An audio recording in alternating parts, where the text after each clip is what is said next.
Hi, everybody. It's Dr. Nan, author of Good Sex Matters, with Jilly, Therapy Chihuahua, today to talk about more breath tools. You can never have too many breath tools. And why?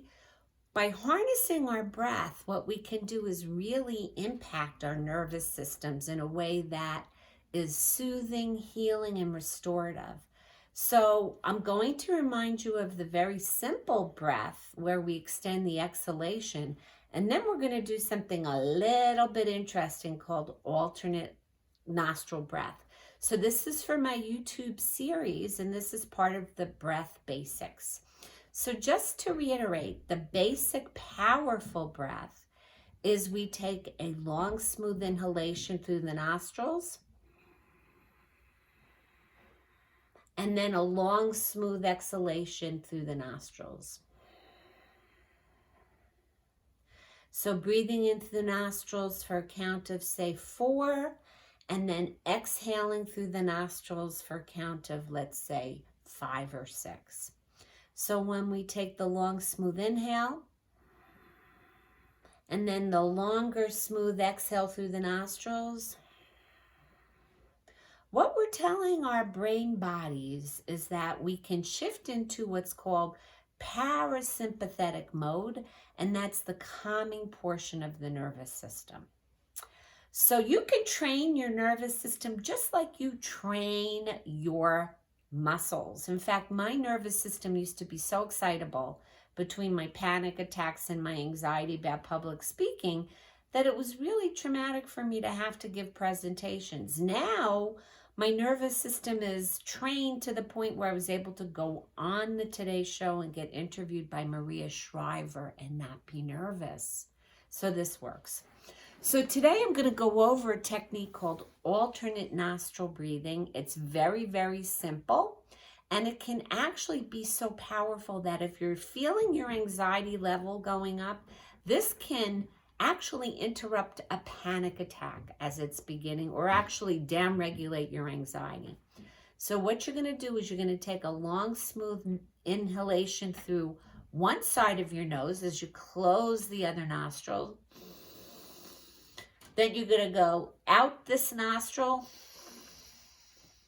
inhale through this nostril, close this one, exhale through that nostril. Inhale through this nostril,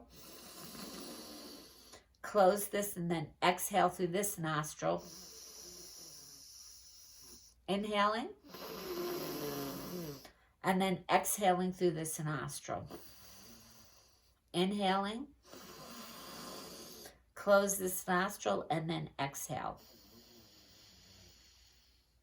It's a lot easier if you don't try and talk while you do it. Now, there are fancy schmancy ways to hold your hands in yoga that actually is like this, where you close the nostril off this way, and then you just trade with the other nostril. Any way it works for you. I demoed this way so that you can see what I was doing. So what you're doing is inhaling through the, let's say, left nostril, closing it off, exhaling through the right, inhaling through the right again, exhaling through the left, and then inhaling through the left. And you repeat that for, let's say, 10 maybe repetitions, 12 repetitions. And what you'll find is not only will you start to feel a little bit more mellow, but your nose will probably clear up a little bit too. And it's interesting, sometimes you'll find the left side of your nose more clogged than the right, or vice versa. Whatever it is, it's all good for us. Breathing is good for us, okay? So remember, 2 takeaways today. Extending the exhalation longer than the inhale. That works really well. And thread that through your day. Anytime that you remember breathing, extend the exhalation just 1 or 2 seconds longer than the inhale. And then you can play around with alternate nostril breath to ground you, to make you a little bit more even. So again, with the alternate nostril, you're inhaling through, let's say, the left side first, closing off the left side and exhaling through the right, and then inhaling through the right, Close the right and exhale through the left. Inhale through the left. Exhale through the right. Rinse and repeat. So that's it for today. You can harness your attention on your breath and really change the wiring and the tone of your nervous system to be more facilitating rest and restoration and joy and pleasure. That's it for today. And Jilly says goodbye too.